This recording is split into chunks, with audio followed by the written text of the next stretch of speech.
नमस्कार साथियों, SL classes study point के इस ऑनलाइन पोर्टल में आप सभी का हार्दिक स्वागत एवं हार्दिक अभिनंदन। साथियों, अपने धोनी का टॉपिक चल रहा था और उसको ही अपन निरंतर गति देंगे और उसको अपन आगे बढ़ाएंगे। ठीक है, वो टॉपिक चल रहा था धोनी का। उस आगे कदम के अंदर आगे के क्रम के अंदर अपन अध्ययन करेंगे आज धोनी के गुणों के बारे में। क्या क्या गुण है भाई? सब व्यक्ति के गुण होते हैं, आपके भी गुण है कुछ न कुछ। तो धोनी के क्या क्या गुण है, क्या क्या धोनी गुण प्रदर्शित करती है, धोनी के गुणों वाले टॉपिक को आज अभी भी बता देता हूं, 2 लेक्चर में करूंगा। ठीक है, तो धोनी के गुणों को अपन 2 लेक्चर में करेंगे, एक आज और एक कल मंगलवार। ठीक है, तो देखना धोनी का परावर्तन। ठीक है, इसको कहते हैं रिफ्लेक्शन ऑफ साउंड। जैसे कि ध्वनि के गुणों का पहला जो गुण है ध्वनि का परावर्तन। जैसे कि अपने जो प्रकाश का परावर्तन होता है ना, इसी प्रकार ध्वनि के अंदर भी रिफ्लेक्शन की प्रक्रिया होती है। ध्वनि के अंदर भी रिफ्लेक्शन होता है। ध्वनि प्रकाश की तरह एक से दूसरे माध्यम के पृष्ठ से टकराने पर पहले माध्यम में वापस लौट जाती है। इस प्रक्रिया को ध्वनि का परावर्तन कहते हैं। प्रकाश के अंदर पढ़ा था ना, आपतित किरण, परावर्तित किरण और अभिलंब तीनों एक ही तल में होते हैं।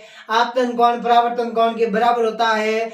प्रकाश किरण समतल पृष्ठ से टकराकर परावर्तित किरण उसके स्तर पर लौट जाती है। इस प्रकार ध्वनि प्रकाश की तरह एक माध्यम से दूसरे माध्यम के पृष्ठ से टकराने पर पहले माध्यम में वापस लौट जाती है ना, लौट जाती है ना। ऐसी बहुत सारी जगह है जहां पर आप जाते हैं, जोर से आवाज देते हैं, उसकी आवाज वहां पर रिफ्लेक्स होके आती है। जैसे कोई बड़ा हॉल हो गया अपने जगह, अभी यहाँ पे हमारे इधर इंदिरा गांधी नहर आ रही है, तो वहां के उसके लिए बड़ी हौदियां बन रही है, टंकियां, उसके ऊपर भी जाते हैं, जोर से आवाज देते हैं, आवाज वहां पे रिफ्लेक्ट होके आती। ठीक है, तो वो आवाज वापस आती है।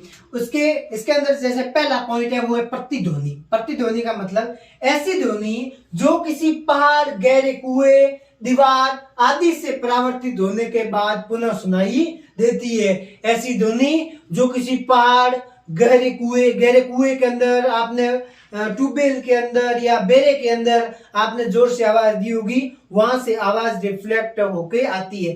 पहले हम ऐसे कहते थे, जैसे हमारे यहाँ पे इधर पानी के लिए बने हुए ट्यूबवेल के अंदर हम ऐसे आवाज देते थे ना, तो वापस आवाज आती थी। तो ये कहता है पानी बोल रहे मतलब समझो, पानी बोल रहा है के अंदर आप देते हैं अपना जवाब पानी दे, अपनी आवाज सिगाड़ियों काटे। सिगाड़ी मतलब समझो, जैसे अपनी बात को वापस दोहरा रहा है तो सिगाड़ी काटेगा पानी।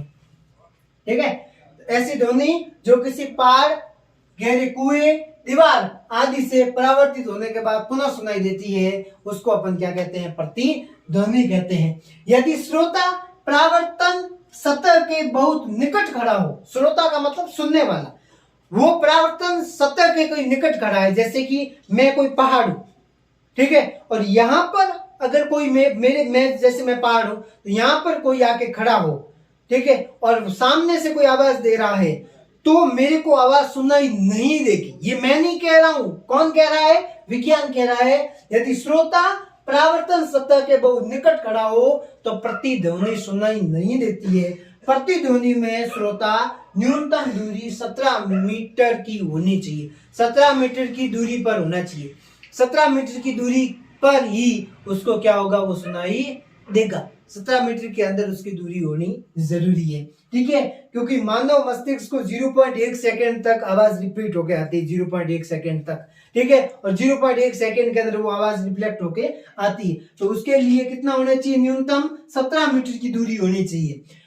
श्रोता कहां खड़ा हो? वापस सुन लेना, श्रोता कहां खड़ा हो? अगर किसी परावर्तन पृष्ठ के पास में खड़ा है तो उसको आवाज सुनाई नहीं देगी। अगर श्रोता 17 मीटर की दूरी पर खड़ा है तो उसको आवाज सुनाई देगी। मैं दूर हटता हूं, ले लेना स्क्रीनशॉट, फिर अपन आगे बढ़ते हैं। चलो देखो, अनुरणन।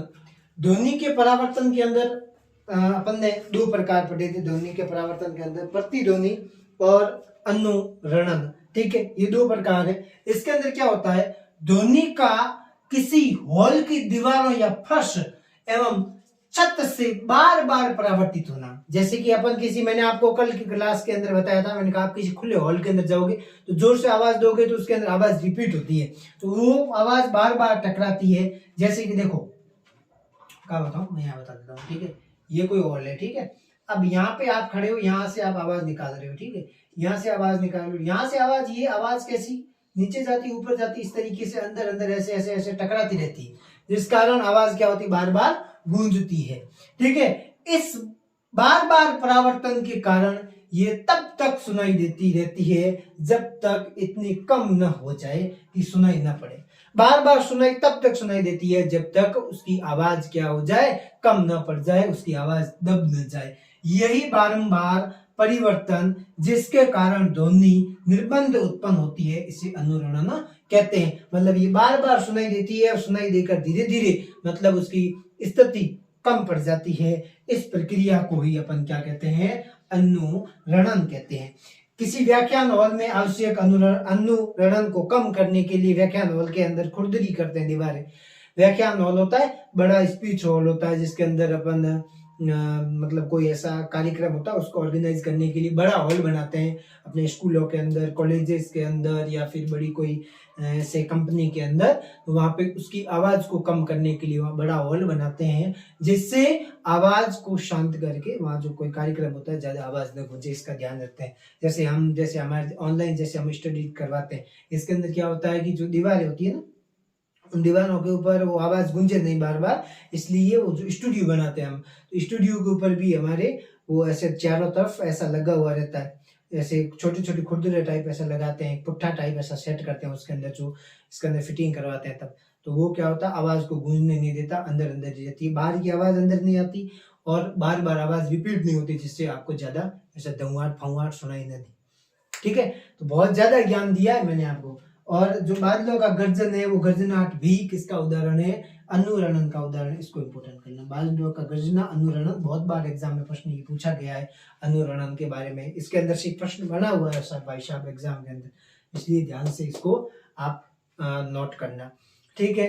तो इसको अच्छे से, एकदम अच्छे से करना। और ये जो ध्वनि की प्रक्रिया है ना, बहुत ज्यादा मतलब ध्वनि की किस तरीके से गति रहती है, और ध्वनि अगर मैं कह रहा हूँ ईमानदारी के साथ इन क्लासों को आप देखोगे ना, तो आपको ध्वनि से संबंधित बहुत सारी समस्याओं का समाधान हो रहा है। आज के समय में हर कोई कंपटीशन ना बढ़े, इसलिए हर कोई ऐसा मतलब क्लासेस शेयर नहीं करता, साथियों तक नहीं बताते कि मैं किसकी तैयारी कर रहा हूँ, ये नहीं मत बताया, कोई दिक्कत नहीं, पर शेयर जरूर करो जिससे कि अपने भाई बहनों तक उनका फायदा पहुंचे। क्योंकि आप अगर आप नहीं बताते हो किसकी तैयारी कर रहे हो, ये निर्भर नहीं करता, ठीक है। मैं तो कहाँ लिखा हुआ रहता है, पशु परिचय करवाता हूँ, वन रक्षक की कराता हूँ, सीईटी की करवाता हूँ।